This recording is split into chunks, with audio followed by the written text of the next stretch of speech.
Hi, I'm Dr. Matthew Anderson, and the conversation today is entitled Before You Die, Live. Before you die, live. Before you die, live.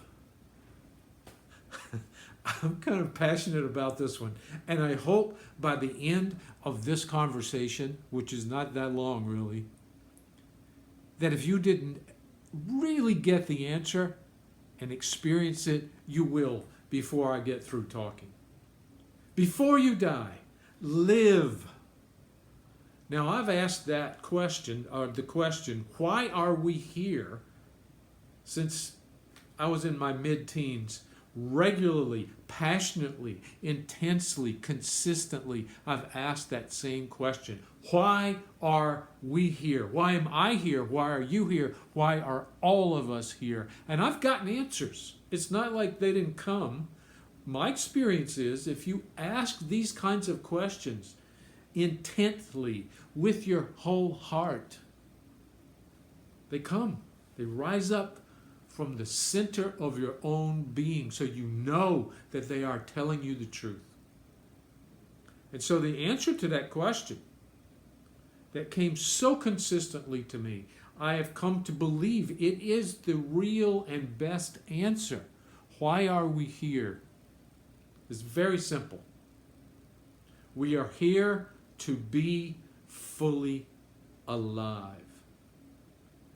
We, all of us, are here to be fully alive. Now I want to read you a couple of brief paragraphs that I wrote because I don't want to leave anything out here. I think it's so important. Why are we here? We are here to be fully alive. Life is the greatest gift of all. It is the greatest gift. And we are put here on this amazingly beautiful and incredibly alive planet to experience it. To live fully and completely into our aliveness. And when we do that, all else falls into place. Each aspect of our being bursts into health and wholeness when we enthusiastically celebrate and participate in this most blessed of all gifts. All of our difficulties appear when we hold back from living. Think about this carefully. It's so important for us to get this. All of our difficulties appear when we hold back from living. Dis-ease, anxiety, fear, depression, anger, addiction, disappointment, and all their nasty siblings show up when we hide from life and refuse to embrace whatever shows up. And most tragic of all, by holding back our aliveness, we invite death to fill the space, and we begin to die before we are dead. The most tragic of all, by holding back our aliveness, we invite death to fill the space, and we begin to die before we are dead. Now, I shared the following story in one of my earlier videos, and my opinion is if you heard it then and you're going to hear it again now, it means you need to hear it more than once. I know I do. I need to tell it more than once to keep getting the meaning of this story. It's so important to what we're talking about. Before you die, live. Years ago, I was for about a year the chaplain at the San Diego hospice, and it was like 1981, somewhere right in there. And one of my assignments was to go and visit this woman who had been diagnosed with terminal cancer, and I went to see her. I have a vivid memory of this experience because of what she said to me. As we were sitting in her living room in the San Diego area, I remember over to my left was a wall of glass sliding doors that looked out on a garden, and the light was streaming in, and she was sitting on a couch across from me, and somewhere I got the idea to ask her a question. I said, what would you say the most significant or best year of your life has been? I thought I was asking a significant question there. And actually it turned out to produce a significant answer that I had no expectation of hearing. None. She said to me, the best year of my life has been since I found out I was going to die of cancer. I honestly didn't know what to say. I was like, amazing. And then she explained. She said, when I found out that my death was imminent, that it was coming in just a few months, every moment of my life then became precious. If there was a knock on the door, I was excited to see whoever it was. If it was the mail person, if it was a bill collector, if it was a friend, if it was a loved one, whatever. It didn't matter. If the sun came out, I was happy. If it rained, I was happy. If the garbage people showed up, I was happy to see them. Everything about life became precious. Her answer was so powerful for me that I've told that story to literally thousands of people over the last 40 years. There's a beauty in it, but there's also a warning. And I hope as you listen to this, you will pay attention. I want you to get the warning because I'm paying attention to the warning. The warning is, don't wait to just before you're going to frickin' die to come alive. You don't have to. You don't have to wait like that. You don't have to put it off. You don't have to walk around half alive or 1/3 alive or 20% alive and wait to hear the doctor say, call hospice. You've got less than a year to live. You don't have to wait on that. We can become fully alive at any moment. Now, my experience is that most people live out their years, whether it's 50, 70, 90, whatever it is. Most people live out their years with only a tiny experience of aliveness. Tiny. Most people spend their entire precious lives, and I'm going to give it a number, a percentage. You may think this is kind of small, but it's not. That's not my experience. My experience is that this is true. Most people live out their lives being only about 15, 20% alive. 15, 20%. Missing out on 80, 85% of what this life is given to us. Now, think about it. I'm going to read you some questions. And what I suggest you do is pause for a moment when I ask the question and just say to yourself, what comes up? What comes up? What comes up? Do I have good answers to this? Do I have alive answers to these questions? Or have I started dying before I'm dead? Not a good idea. It's not a good idea. There's so much wonder in this life if we decide to simply be alive.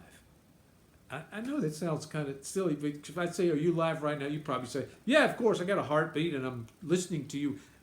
No, that's only part of it. Okay, here's some questions. Pay attention. When did you last see the colors? I had a client a number of years ago. Then he was the age I am now. is a recovering alcoholic.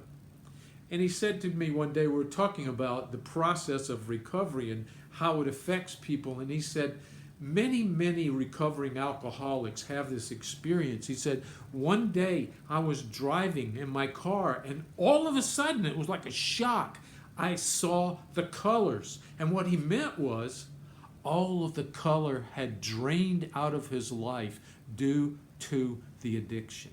Addiction just sucks the life out of a life. It sucks the color out of life. And he didn't realize it. It came in day by day by day. It got more and more gray, until all the color was gone. And then wham! When he was in recovery, one day it just popped back into his vision. Literally, he was saying to me, I didn't realize I wasn't seeing color. But I think he also was saying, I realized I was coming back to life. Addiction takes one's life away. And no matter what the addiction is, if you're addicted to alcohol, drugs, cigarettes, spending money, gambling, sex, ordering stuff on Amazon, addictions take us away from life. They're about hiding from life. So, when did you last see the colors? I don't know if you've noticed before, but you see this thing behind me? It is so full of color. It's incredible. I have no idea where it came from, who made it, or how old it is. I think it's probably older than me. It seems like an antique. But I don't know what it is. But I have it in my office because it is so rich and colorful and complex and ultimately beautiful. So when did you last see the colors? Next question. When did you last feel overwhelmed by the beauty of this world? Any place you are, you can stop and look around at this natural world, and if you begin to pay attention, it's just, I keep coming up with the same words, amazing, incredible, some other word that is even bigger than those really is the better word for it. Nature is astounding if you pay attention, and you've got to be alive. And if you pay attention to nature, it will draw you into life, more fully alive. It's wonderful that way. Third question. When did you feel so filled with love for a lover, a child, a friend, that your heart poured itself out in tears that flooded your eyes and your face? When did you feel? In Yiddish there's a word, it's called kfelling. It's not easy to say for somebody who didn't grow up Jewish, but it's a beautiful word. It means to look at someone that you care about, and when they're not looking at you, to kind of look at them and watch them moving around, or just simply being alive, and you feel deeply filled with love for that person. It's called kfelling. When did you feel that for someone? A lover, a child, a friend. So filled up with love that the tears just poured out of your eyes. When did you feel that? Number 4, when did you find the courage to say with your heart to anyone at all, I am so sorry. I am so sorry. Do you know at the moment that you say a heart-filled, I am so sorry, that you are coming alive?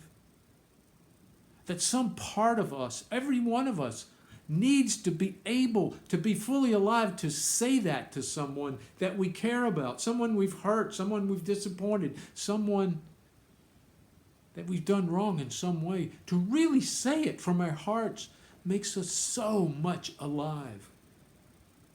And some part of us celebrates when we say that. It's actually good for your immune system to say a heartfelt, I am so sorry. Number 5, When did you dance even though you think you cannot dance? I put that one especially in there for me because it's so hard for me sometimes to get up on the dance floor because I feel so awkward, and I don't feel awkward almost at all in any kind of place. But I get on the dance floor and sometimes I just feel awkward. But I'm learning to get up anyway and move my arms and not worry about what anybody else is thinking, because the fact is most people aren't looking at me evaluating my own dancing. They're thinking about, are they doing it right? When did you get up and dance even though you can't dance very well? It's a good day for that. Number 6, when did you make love with your whole heart and body and mind? When did you last make love with your whole heart, body, and mind, your full being? The truth of the matter is, when you do that, when you make love with someone who loves you and meets you there the same way, it's one of the highest, most powerful spiritual experiences a human being can have. One of the highest, most powerful spiritual experiences a human being can have is when you and your partner, whom you love fully, and she or he loves you fully, make love with all that you are. There's very little in this world that could ever match the spiritual power in that experience.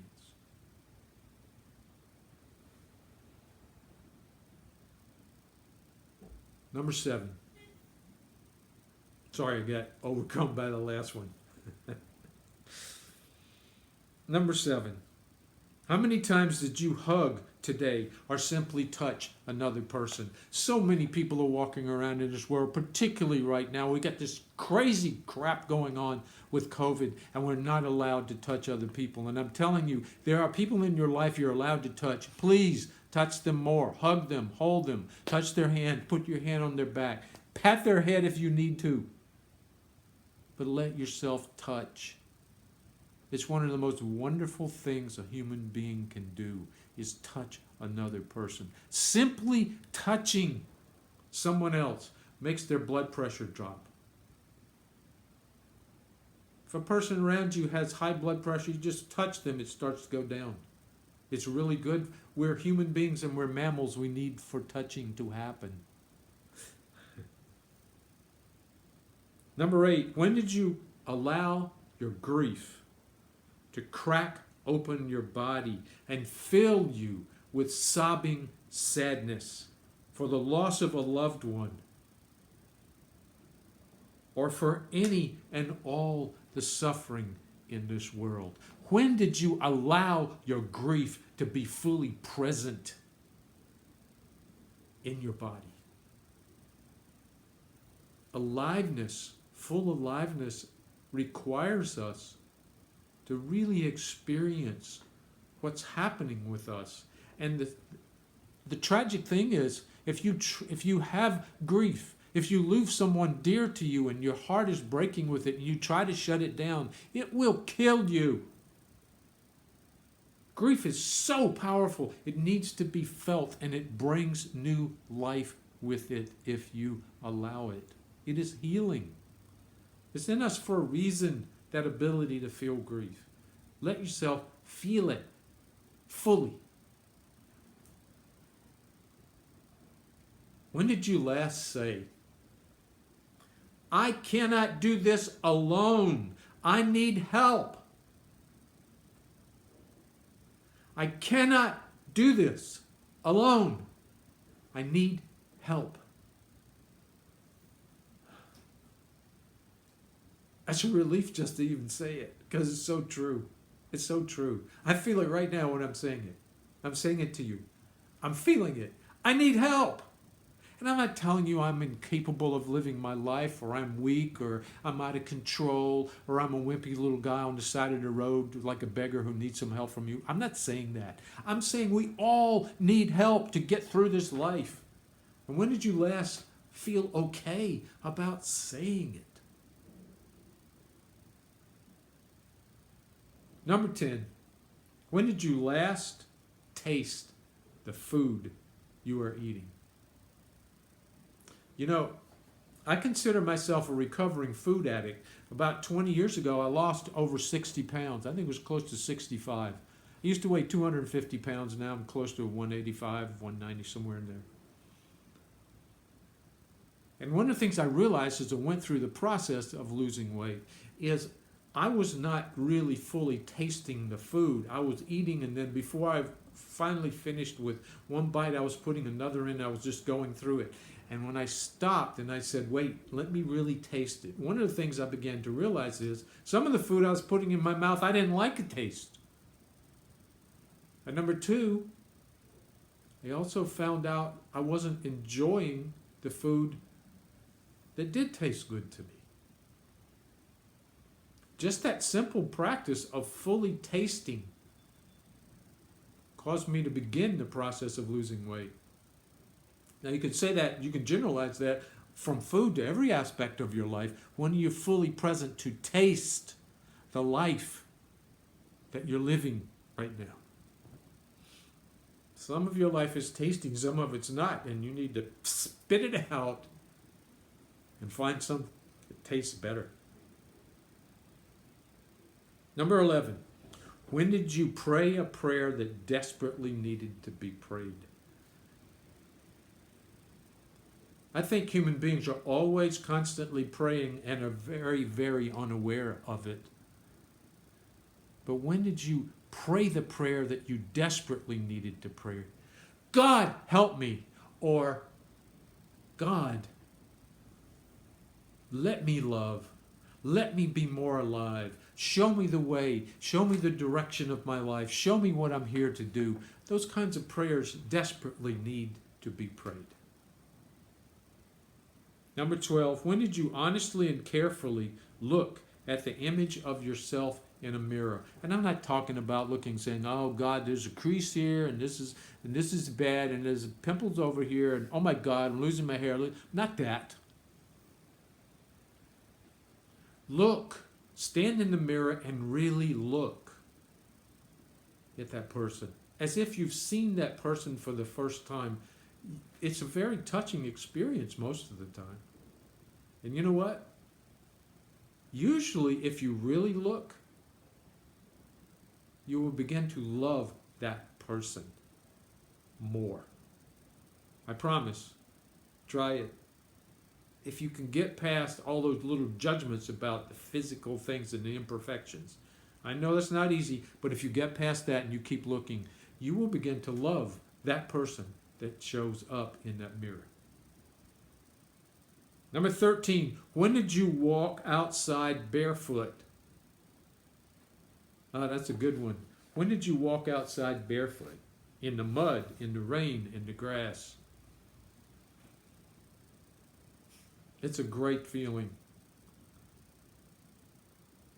It doesn't matter if your feet get dirty. That's what they're there for, is to get dirty. Number 14, last one. When did you let go of busy, even for a moment, and fall into the arms of this, your precious life? When did you let go of busy? You know, busy is not something you want to hold on to. Busy is not something you want to make love with. Busy is not something you want to hang out with most of your life. And when you get to the end of your life, I promise you this 100% guaranteed, you will not say, God, I wish I had been more busy. It's not going to happen. Okay, now, hold on for a moment because I'm going to read you a paragraph. It's only one paragraph, and it's a Bible story. My mother would be happy. She's in heaven right now. She's looking down at me and she says, son, you read this to them. This will make me happy. I'm going to do this for my mom, but I'm going to do it more for me and for you, okay? This is from the Gospel of Luke. Matthew, Mark, Luke, John, 4 Gospels. story of Mary and Martha. As Jesus and his disciples were on their way, he came to a village where a woman named Martha opened her home to him. She had a sister named Mary who sat at the Lord's feet listening to what he said. But Martha was distracted by all the preparations that had to be made. She came to him and said, "Lord, why don't you care that my sister's left me to do all the work by myself? Tell her to help me." "Martha, Martha," the Lord answered, "you're worried and upset about many things, but only one thing is needed."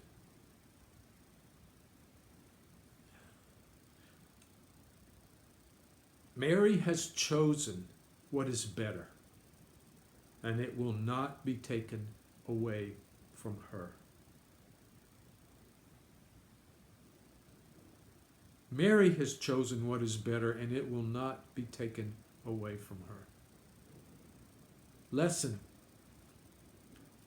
don't lose yourself and your life in the kitchen when Jesus is in the living room. What does that mean? He was in the living room. He's saying, come to life. Come to life. Don't get yourself lost and busy. Don't get yourself lost in all those projects and things you think you have to do and must do and feel guilty and you should do. Don't miss out on the living, on being fully alive. That's why you're here.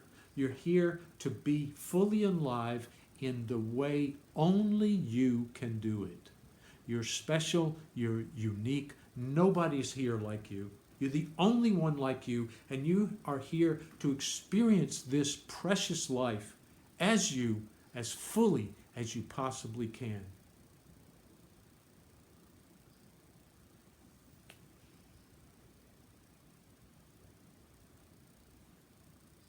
Before you die, live. God bless you with full aliveness.